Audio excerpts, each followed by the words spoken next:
All right, so Sean, this is a very interesting outfit that you're wearing today. It's like a psycho serial killer, like Luigi, like human abductor, human trafficking expert, right? Something like that. Right. If with my beard I look like a yeah, with my beard I look like a communist with my You beard, look like Lenin, bro. don't You look I? straight up like Yeah. Lenin. No. I just want to say I'm Special Agent Luigi of the Federal Bureau of Investigation, and I'm deputized, and I am here to arrest Doc Paskowitz for child neglect and tax evasion. Child neglect and task evasion.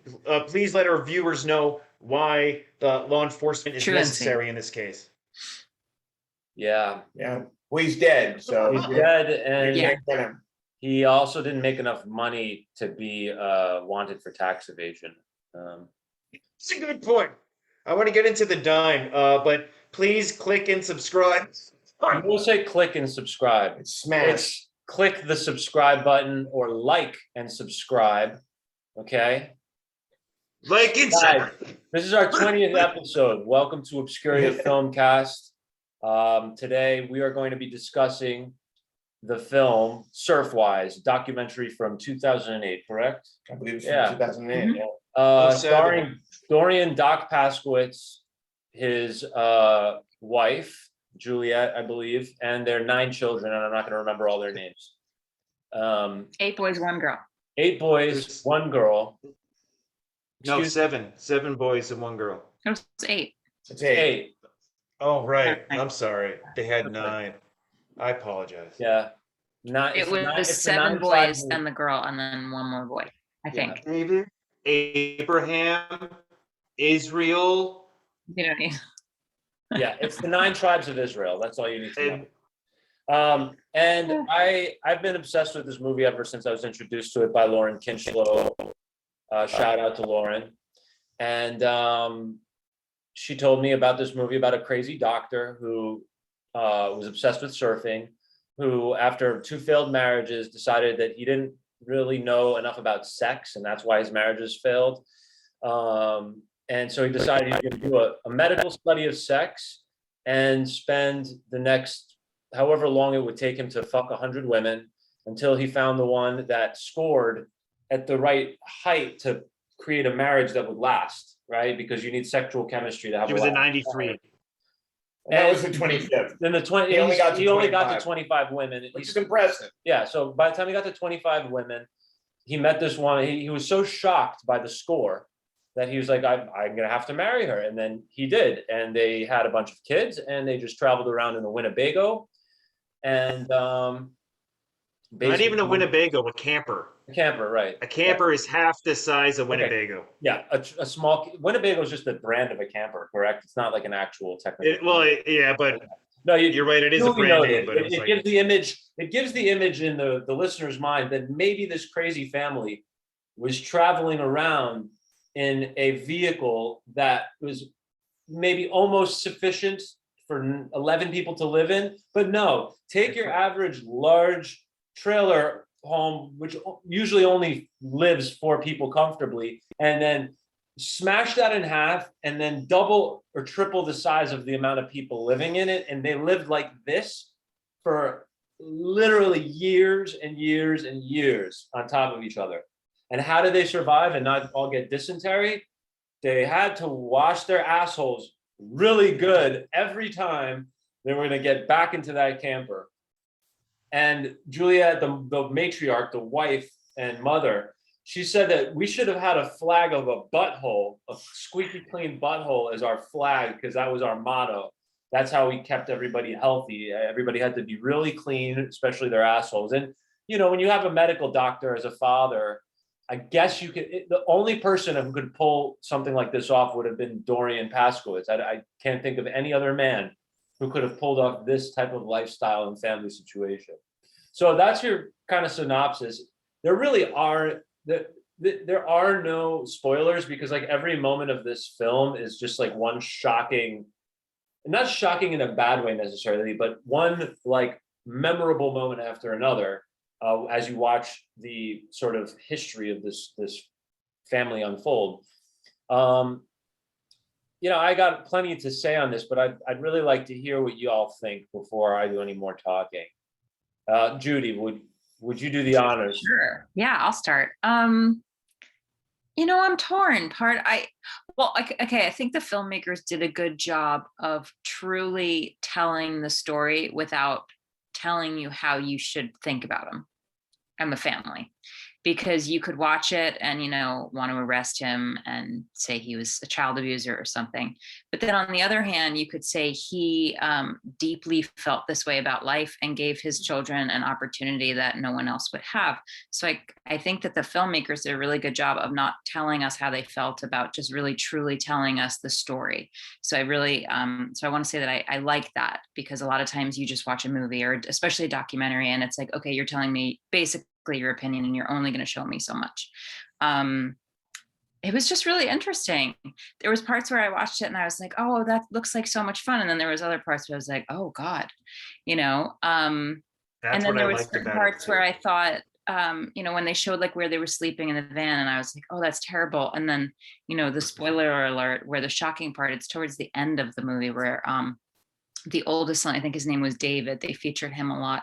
And he was basically the dictator. It's when they waited. This is interesting.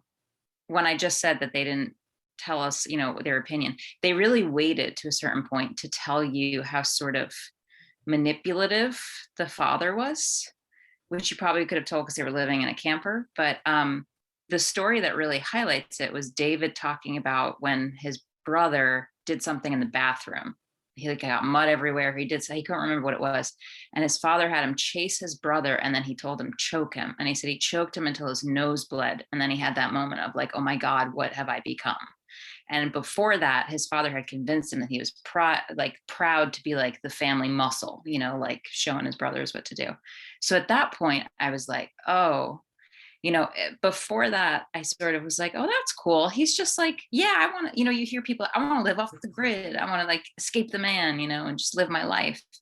And it sounds great. He did talk like a hippie, and hippies could be seductive. Yeah. So it seemed appealing, and it's like, oh, they just surf and they like look at the sunrise and go wherever they want. And part of me, stuck in the house as like a mom of two, I'm like, that sounds awesome. But then you see some parts and you're like, yeah, no. And then it becomes sad towards the end of the film where they talk about all the struggles that the kids went through. And then they turned it around. So this is what I like about it. They tell you the struggles that the children have and the regrets that they have about the lifestyle that they were given, right? And then they turn it around again when they go to the father and he admits like, yeah, I probably shouldn't have done that. And it just really shows that like, as a parent, I don't know if you guys are parents yet, but I know I'm going to like fuck up my kids somehow. Right? Like, it's like just going to happen because there's whatever is going to happen. And then there's going to be how they interpreted it. Life right? is going to fuck up your kids. Don't take all the credit. Orca. And then in their 20s, they're going to turn around and blame me. Right? Yeah. And I feel like that's when she's 12. When she's 12. When she's 12. Maybe. That's when they turn on their mothers. Well, no, I feel like it's usually like the 18 to like 25 age range where kids usually like all their life shortcomings when they get unleashed from school and have to face the real world that school didn't prepare them for. But that's another thing. That goes into another thing. You usually blame your parents. Like, why didn't you do this? Why didn't you do that? You didn't prepare me. I could go on about that, but I don't want to get off into that unless you guys want to talk about that later. Sure. But I overall liked the movie. I think it's a movie that people should watch. It really does show something different. I don't think while you could look at it and study like child abuse and things like that, I think it's like a shades of gray type thing. I don't know that, or at least they didn't cover. There's also the sex stuff where they were like, oh, it's normal to like fuck in front of your kids and like make all kinds of loud noises. And I was like, I don't know about that. Like, it sounds very animalistic, but like, I feel like I don't know. I don't know. It doesn't sit well with me. But on the flip side, I do like how they cover about how taboo sort of sex is in the culture and how people like hide things, and then pornography is like, so I feel like he really just went to the extreme of like things that I'm like, yeah, I agree the school system is messed up. Yeah, I agree that people aren't in touch with their sexual nature as much, but he like really took it a little like, maybe he should have reined it in. So anyway, I'll finish talking. Sean, you're up. Thanks. I agree with Judy. The movie did give a balanced portrait of Doc and then the family. I grew up in Sussex County, New Jersey. In Sussex County, New Jersey, there are only two things: Republicans and hippies. That's it. That's all you get. So that's why that's why you leave. You know, you're either one or the other, or you have to leave. So I grew up around Republicans, but a lot of hippies. A lot of hippies. And I'll tell you this, hippies aren't that cool.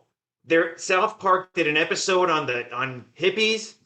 When I saw that when I was a younger man, I was like, yeah, I don't have to like hippies. They're drug addicts. They're dirty. They use free love to try to sleep with your girlfriend. All this other stuff. Drum circles, I never got into that, or poetry. You know, I tried. Anyway, What do so the this hippies guy have gave to me. do with this? I'm not to interrupt, but what do the hippies have to do with this film? Doc reminded me of a hippie, and he had that old drawl of questioning society, and then giving you the answer to that question in his solution, which is, you know, freedom, take down the walls. We could get closer to animals, because one of the sons was in therapy, and he was still telling his life coach that, like an animal. He's like, even today, I got to tell myself I'm not an animal. I'm paraphrasing. Yeah. So you use that solution of like, let's be free and be animals. And then, well, it's easy to say that when you're the father and you could kind of direct everything. And it was kind of weird that they did have sex every night with the kids there. You couldn't take her outside. You couldn't send the kids outside. You couldn't do like stuff. And that to me is a little pathological and a little twisted. Because even one of the guys is like, he had a whole setup with his ears that he tried to fold down because every night they were having sex. It's like, I don't know, man. It just seems kind of weird, because later on in the documentary, they talked about Doc's power problem, and because he was like a control freak. But it was weird because that was his second marriage. His first marriage, he was a surfer dude. Third, yeah. Yeah, three. Okay, well, his first one, his wife was cheating with a Japanese guy in the surf group. Yep. I think that really messed Doc up. Of Where course. he's like, okay, let me try to do stuff, and you're gonna have the opposite. Because even Hugh Hefner started Playboy because a girl rejected him. So in his brain, he's like, all right. You went through those three Well, yeah. phases. You went through those three phases that guys go through, that I've observed when they get burned. He got burned by, first of all, he was a good-looking guy, right? Very, very handsome. He was in great very physical athletic, shape.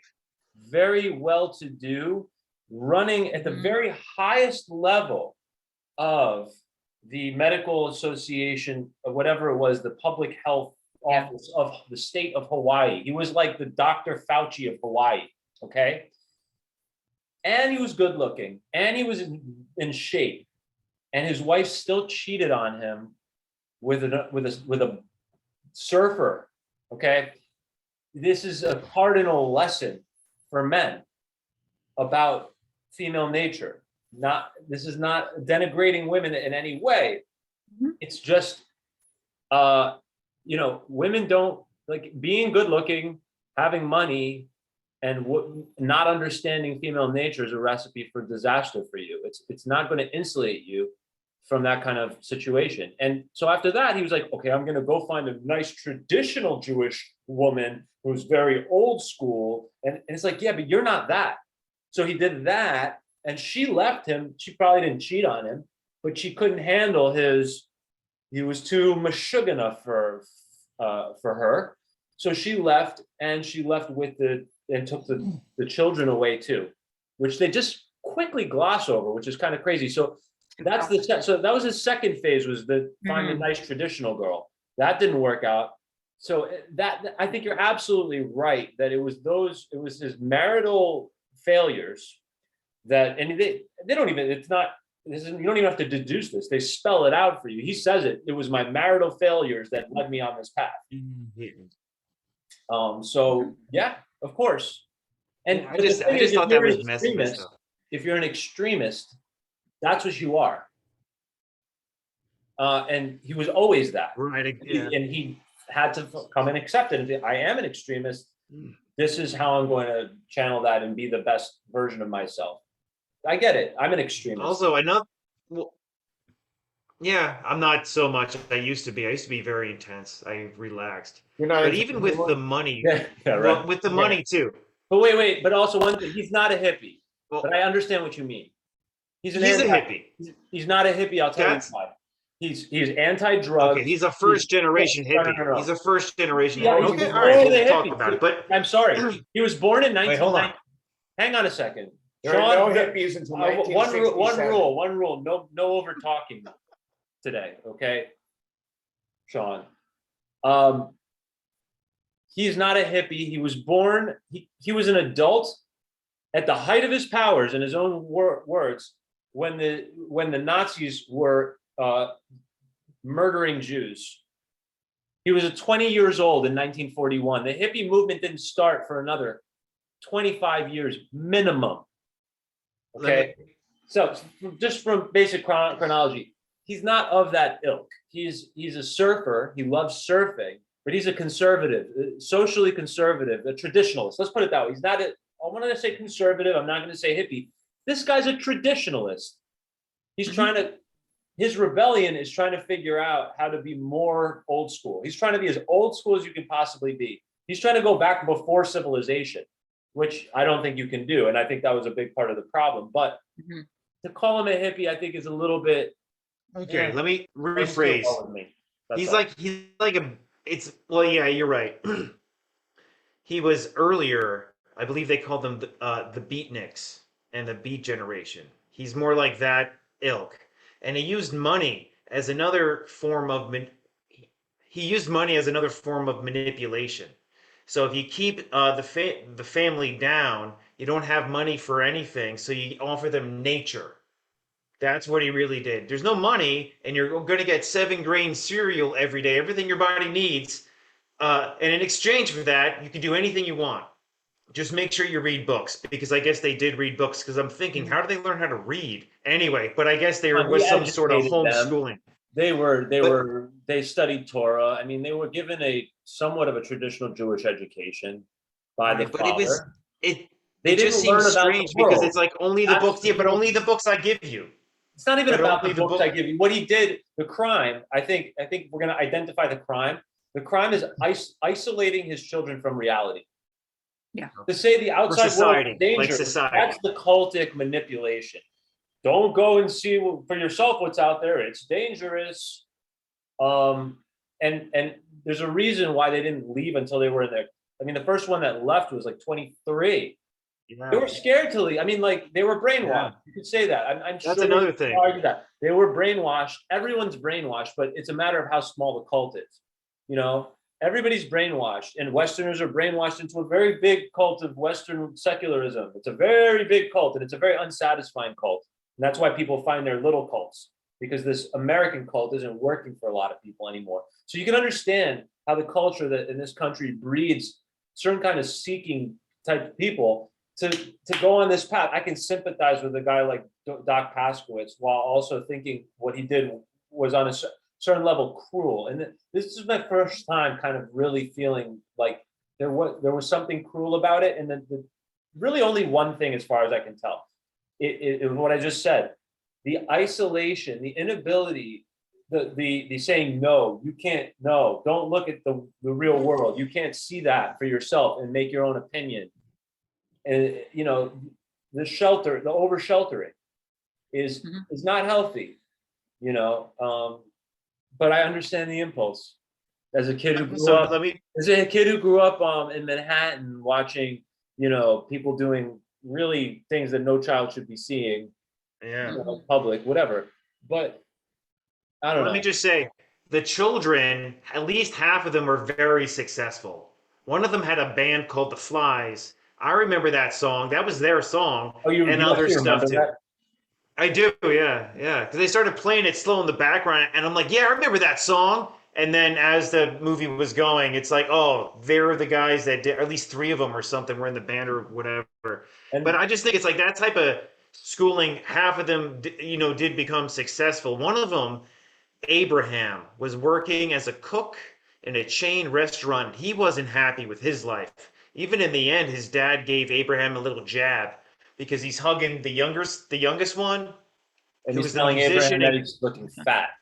Yeah, he's like, look at him, he's all muscle. You, Abraham, you all fat, and the camera just goes in on Abraham, and I gotta say, I'm 100% an advocate of all of the bullying that Dorian Paskowitz did to his kids. I think the fucking with them, the saying you're not good enough, all that shit, really healthy. I think the kids need to know that they ain't shit and that they got to become something. I'm just being real. I just thought, I was surprised. Anytime my family, oh, you're so good just the way you are, that never did me any good. So, anyway, let's hear from Seth. All right. I really like this. Yeah, let's hear from. I liked it. I think Hawaii makes people crazy. I don't know. I look at people who go to Hawaii. There's lots of places you could go, but you're going to a place. It wasn't even an estate until after World War II, and it's got a completely different temperature. It's like way far away from the United. It's way far. It's the inhabited landmass most distal to any other landmass on the planet. You cannot get to Hawaii. Like the shortest distance to Hawaii is a 6-hour flight from any direction. And I think, if I remember correctly, because I only watched one surfing documentary,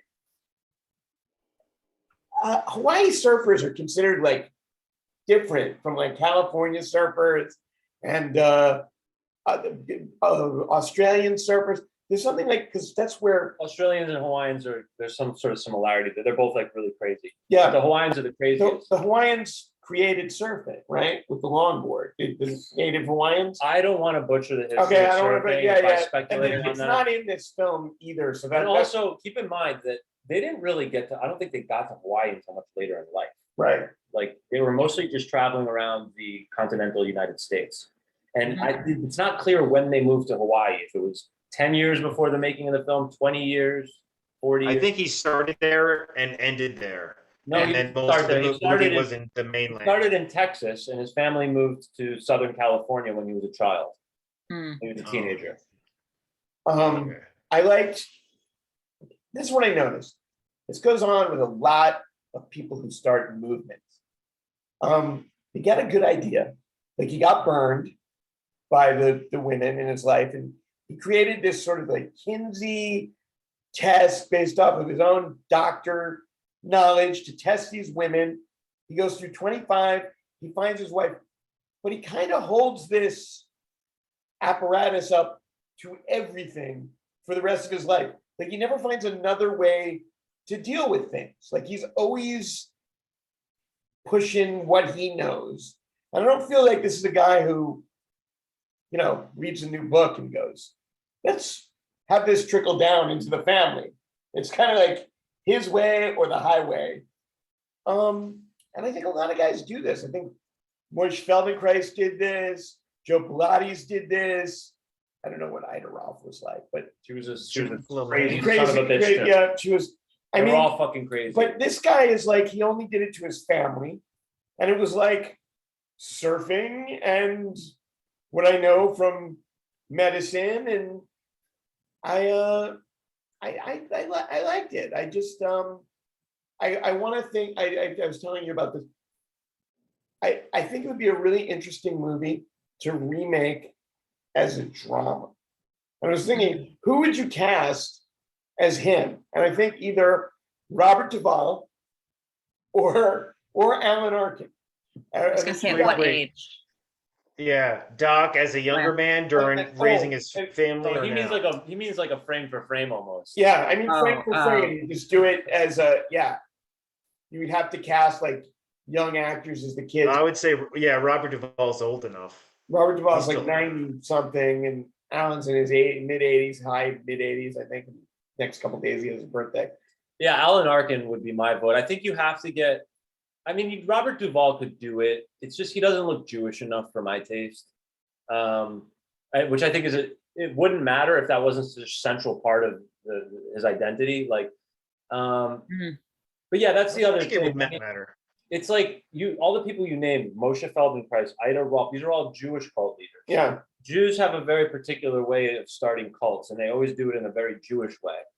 But it oftentimes you'll see features of their lifestyle that are fiercely Jewish. Like you see the guy putting on tefillin. For those of you who don't know, it's like a thing that men do. Jewish men, they wrap these leather straps around their arm every morning to pray with. That's a very traditional Jewish ritual. I do it every day. Okay. You know, and like every traditional or religious Jew does that. Now, but then, so you have that, and you have the guy who's clearly dedicated to his people, and you see him in the Holocaust Museum, you know, crying in tears, thinking about how he was a young man during the Holocaust, and he could have gone over there and did something about it, but he didn't do anything, right? That was a very kind of powerful moment because the guy was being 100% real about how he felt. It wasn't like posturing or anything. He felt shame, like true shame that he didn't do anything to save Jews in the Holocaust. Yeah. Now, so you have all these aspects of his personality that are fiercely Jewish, strong Jewish identity. I watched a speech that he gave at a Rotary Club talking about. He's like, I know about surfing and being Jewish, and that's it. Like, the guy is clearly, like, it's a very, very powerful identity for him, which I can understand because I come from a family that has that. My father has that very tribal thing. My mom doesn't, but she can't like avoid her Jewishness no matter what she tries to do. It's like glaring. But the thing about it that's so interesting when you have these Jewish cult leaders that grab onto like these certain things, you have these very Jewish trappings, but then on the other hand, you have these things that are radically against Jewish doctrine. There's a concept in Judaism called sniut, which means modesty. You're not supposed to fuck in front of your children. You know, a lot of skin. Nobody is supposed to hear you and your wife having sex. Actually, you're supposed to wait until the whole world is asleep so you can have just the perfect peace. Like there's so many rules around sex in Judaism, and they're rules that are not intended to like make sex. They're intended to make sex better. That's the idea, at least. Mhm. And one of the main things, you do it in private, away from people, when the kids are asleep, when you can have your full attention on each other. Mhm. You do it in That's another thing. Yeah. Yes, it's wrong, bro. 100%. I'm not going to try to defend that behavior, but I think it just shows you, and that's only one example of a radically anti-Jewish thing that he does in this film. That moment where he says, we were doing what Mongols did around the fire. That made me think about John Milius, who got directed Big Wednesday, the other surfing There you movie go. he did, because he did Conan, and he's always like quoting Mongols and like, Conan, what is good in life? It's To crush your enemies, see them drool But before that's- you, and hear the lamentation of It's- the women. It's all fairy tale reimagining of the past. It's not real. Well, it's more than that because what the Beatniks did is that they picked out pieces of history, put them together in like a linear way to have some sort of like meaning or like result. It's lazy So- at the end of the day. Well, it's also manipulation because if I want you to think a certain thing, all I have to do if I read enough history books is go from the Mongols to the Spanish to the Inquisition Out and the, to here. yeah. And We then got I all can the make you juicy feel a details. certain thing. That's Huh? the thing about people. They think that they're the only ones Beatniks. we think that our lives are the only lives that have juicy details in them. The people from the past, no, they're just themes, shades of a story. No, they have the same kind of detailed lives that we have today. Yeah, but I just don't like how he did it. Also, okay, so here's the thing that Doc Paskowitz reminds me of. Has anybody ever seen the movie The Limey, directed by Yeah, Steven I Soderbergh? love it. I think Steven who? oh Steven two. Okay, Soderbergh. there. I never saw it. Uh, okay, it's good. There's a character in there played by Peter Fonda. Now, Peter Fonda plays a millionaire, and he made all his money because he packaged the '60s and sold all those solid gold CDs, and that's how he made his money. And he's described as the type of guy who like lived a hippie life, but then as all old white men do, and they're the best at, is package a certain thing and sell that thing. And that's how he made all this money. And listening to Paskowitz, that's what he really sounded like it. Because honestly, I thought about a third of the way through, I thought it was going to be, I thought it was an infomercial. It played like an infomercial, and that's when they talked about their surfing school. And I wrote that down, but it wasn't an infomercial. It just seemed like it, like they're trying to sell me something like The Family. And that surfing school made a lot of money. At least it could, because even the oldest son, David, he was like, yeah, and I got a lawyer and I got this guy. We put together a business plan. We went to the state. We got the funding back. We went to the state over here and we got the license. And I put all this stuff together for my brothers, and they go crazy on me. And there's a feud now. But I'm thinking, David, wow, he did all that lawyer stuff, knew what to do, knew the plan, and he put it together. And he got raised in a van. And I just thought that was a little nuts, because I guess that's why I'm saying I think that the kids themselves are a perfect advertisement for the lifestyle. Because look, at the end of the day, they were raised to be resilient and to figure out how to deal with adversity. Like every single day of their lives, they had to deal with adversity, and like they figured it out. And by the end of this film, which is a 12, 13, 14-year-old film at this point, and I've been following up. I think I follow some of the, like I'm friends with Nava Paskowitz on Facebook or something, or I follow him or something. That's the from girl. years ago. Yeah. And like I follow these guys, they're doing great, and they're only doing better today than they were back then when that film ended. So it's like a lot of the bitterness that they had, I think it went away once they found themselves. Like once you're successful and you're living your life the way you want to live it, there's no more room for like resentment towards your parents anymore. That's ridiculous. And like you can spend your time thinking. I think that was a big takeaway for me, because everybody has like, I think we live in a culture that likes to blame our parents for everything. Mom did this to me, dad did that to me. I think like what this film does is it kind of shows like, it shows people reconciling at a certain point, being like, yeah, okay, I had some fucked up shit happen in my childhood, but like, would I really want to go back and go to public school and live a normal life? And but like, no, I'm a fucking tough motherfucker. I'm a badass. I've like battled it out with like 10-foot waves since I was a child. I can figure this shit out. And they figured it out. If they whatever they wanted to figure out, David figured out how to be successful in business. They all seem to be materially well off. They at the very least learned how to market their story and their brand. One of the guys, the nerd, the one who who was like the only one who didn't have a Jewish name, Salvatore or something. That guy, Salvador, yeah, he was a really great graphic artist, but he also became a film writer. Yeah, a screenwriter. Yeah, I wrote that down. What did you write? Let's see. Let me look him up. I marked. I wanted to look him up, but are you guys? Yeah, look him up. And so I just thought it was just wary, because when I hear Doc Paskowitz ramble on and on about life and stuff, it's if you put other cult leaders in there and just put the clips, they kind of sound similar. But I'm wondering about the film crew. How many hours? Sorry to interrupt. The Age of Adeline was a success. It was a successful film. He did it? He wrote that? Yeah, he was one of the writers. Jay Mills. That was a big movie. I never saw it. It was Blake Lively's vehicle. Yeah. But it didn't do well. But that was a big movie. It did well financially. I just think it was somewhat panned by the critics. I don't think it was 2015. Oh. Yeah, I think the critical response was mixed, but the 55% approval rating on Rotten Tomatoes, but it tripled its budget, almost tripled, more than doubled its budget. That's cool. So good for him. I hope he continues to have success in film. I'm not sure what else he's done. Yeah.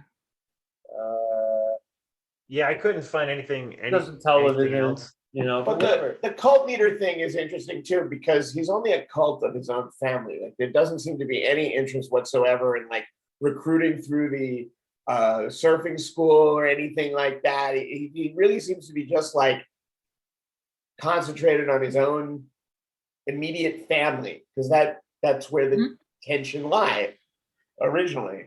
And I think that was the problem He wanted was to solve. rambling on a. What's He was sorry, just Sean? rambling on a. I was just wanting to see how many hours of footage the camera crew had filming this guy as he rambled on and on and on. I would assume he was talking for 6 hours straight. Maybe And then the guys are like, have you ever looked at the footage that gets on the floor at a documentary? Have you ever like seen clips that don't get into a documentary and other documentary filmmaking It's is harder like, to make. it's so I can't hard to make. remember. I went to First of all, you school don't- for TV. It's like I can't remember if it's like 6 or 8 to 1 or more. It's Yeah. massive. You don't have coverage the way you have for other things where like, oh, I can cut to this actor because I didn't get the other actor turning the doorknob the right way. Like You're also not really working with a script, and even if you are working with some kind of a rough outline type of situation, it's still like one of those things where the process of shooting a documentary, especially one like this about this crazy family, it's okay. It's got to be so chaotic that the story that you had in mind is most definitely going to change. Oh yeah, totally. Like basically you're basically filing a lot of things under this kid says this about the father. This kid says this about the father. Okay, that's kind of a chapter. Put those things together because now they're talking about, but I mean, it's a lot of work making it. Tony Arkin is editing, maybe he's done a documentary about who ran the Actors Studio West Coast, the guy who was in Crimes and Misdemeanors. Who won the Jerry Academy? Orbach, Not Jerry Orbach. Perkins? Not Perkins. Michael Caine. No, he won the Academy Award for Crimes and my Misdemeanors. Crimes and Misdemeanors. Landau? Landau. Yeah, Martin so Landau. I he's was thinking making- Crimes of Passion. he's making a Crimes and Crimes and Passion. Misdemeanors. Crimes and Martin Misdemeanors. Landau. Yeah, Martin Landau ran the Actors Studio West Coast, and there's all this footage of him, and Tony's like trying to make like a 1 hour, 20 minutes at most documentary, and it's hours and hours of interviews and storytelling, and then cutting to him working with Hitchcock, and then a scene from the Hitchcock movie North by Northwest. And he was it's real. I wouldn't want to make a documentary. It's hard, man. It's hard. Yeah, definitely. So Kind of like puzzle making. It's no, puzzle making, absolutely. yeah. So yeah, You edit and edit and edit and edit. I should have mentioned the director's name from the beginning. Like, What else has he done? Shout out to Doug Prey, really gifted filmmaker. This guy, to call him just a documentarian, this guy's just really a brilliant filmmaker. To make a movie, a documentary film that feels cinematic and actually feels like a story with a beginning, a middle, and an end, it's very difficult. And for it to not feel like propaganda too, because most documentaries are like very propagandistic. I really Yep. like what this guy has accomplished with this film. Let's give him a shout out. Doug Prey. What else has he done? What has he done?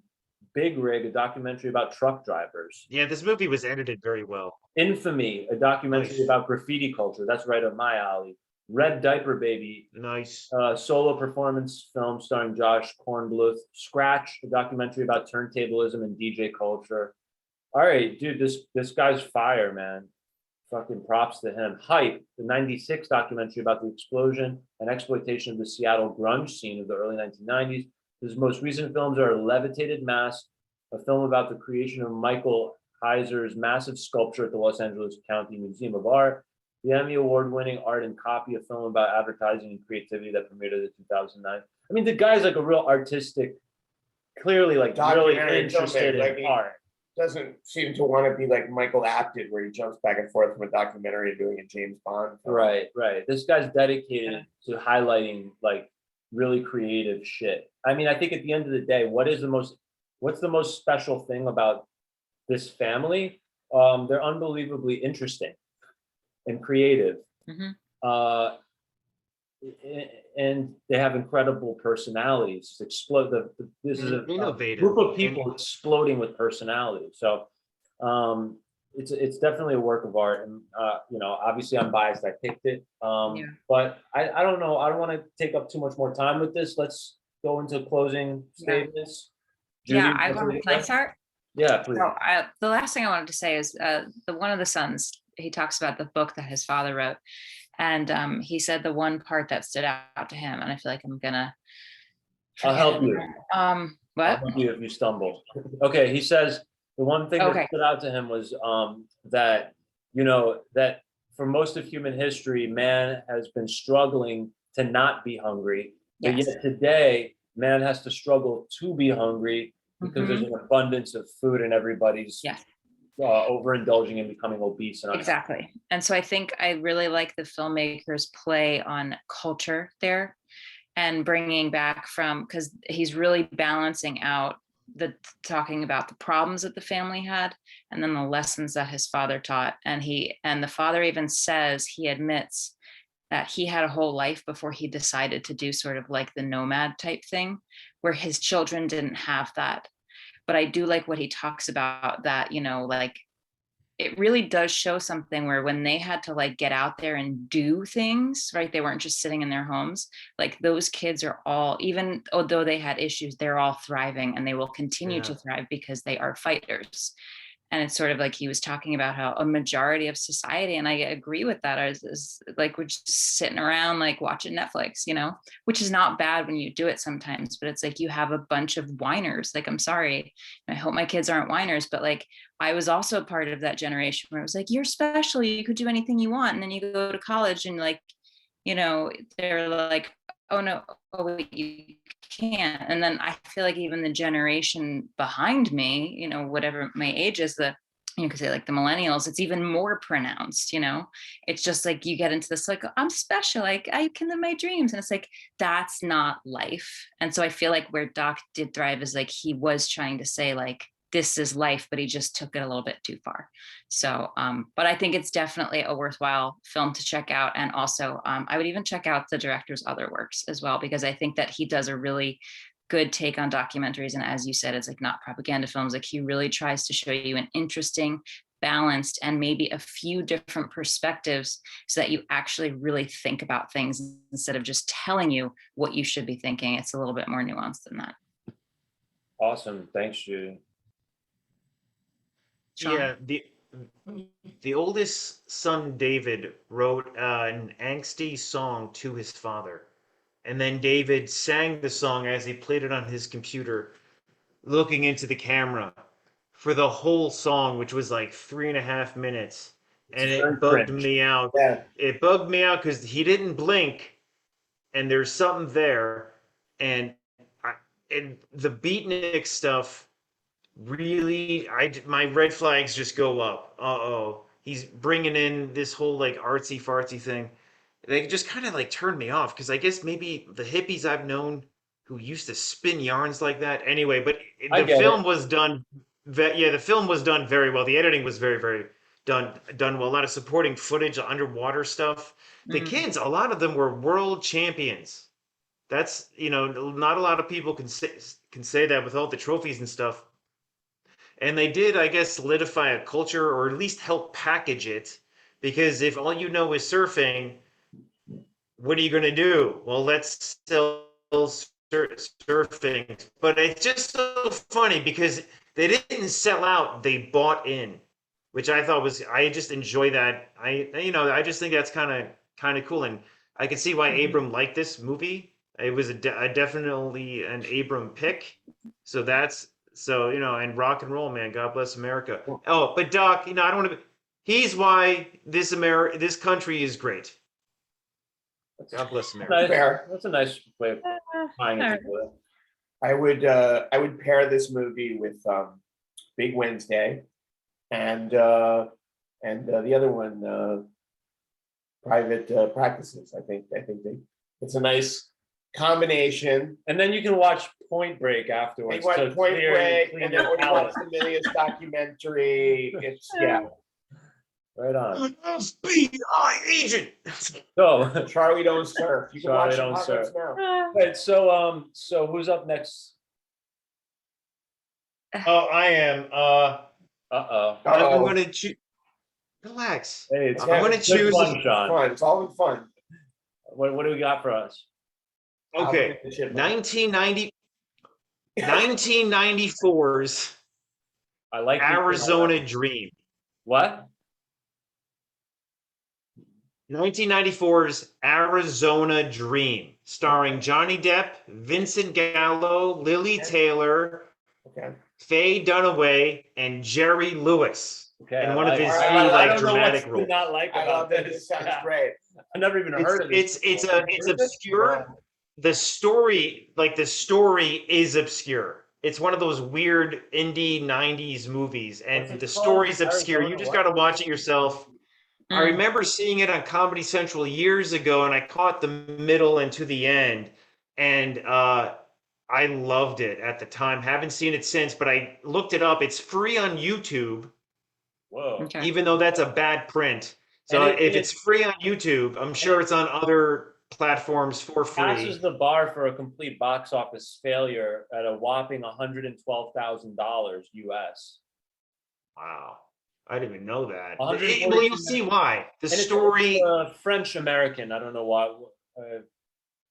It says it's a French American surrealist indie comedy drama film. It sounds like right up my alley. I'm excited. Yeah. Oh, he's Serbian. The director is Serbian. Those people are deep. I'm not Well, kidding. it I'm not got being positive sarcastic. reviews from critics. It just didn't do very well. Because the story is I can't even tell you what the story is about because So it's It's going to be like so Romeo's nutty. Bleeding. no, actually Romeo's Okay. bleeding. No, no, I mean me. Dude, No, that I'm movie- just saying. Hey, that movie stuck with that. I mean, out of all the movies that we've done so far, that movie I think has seared into my brain. It's imprinted upon me. And it has the greatest love- lingerie of any That's movie true. that we've done. Yeah. It was, yeah, it was. But I love Lily Taylor. I think Vincent amazing. Gallo's a She lives great in actor. Rhinebeck, by the way. Shout out to Lily Taylor. Yeah, Lily, come on our show. Yeah, come on our show. We'll shoot her from Rhinebeck. Yeah, I used to serve. Wait, is she here? Lily, I saw you in that Abel Ferrara movie. It was in black and white. I forgot the name of it. So Vampire I've been Woman? with you since Say Anything. I've seen The Haunting twice, Miss Taylor. So please. I think she might be my Yeah, reach favorite out. actress. Actually, She's a great I actress. think She's like the most really talented good. actress of her generation. She's. I so- saw Brooklyn's Finest. She was Ethan Hawke's wife. What else? What was? I did background work and I Six- shot Andy Warhol. Dude, 6 feet under. Really? Yeah. 6 feet under. I'll- Come on. Yeah. Wait, no. Great. Let me say this. I read Valerie Solanas' manifesto because Lily Taylor played Valerie Solanas and I shot Andy Warhol. I'm like, who is this Valerie Solanas? I got the Jared Scum Harris is, manifesto. Andy Warhol. Actually, now I know I have a Lily Taylor film that's going to be another one for this show.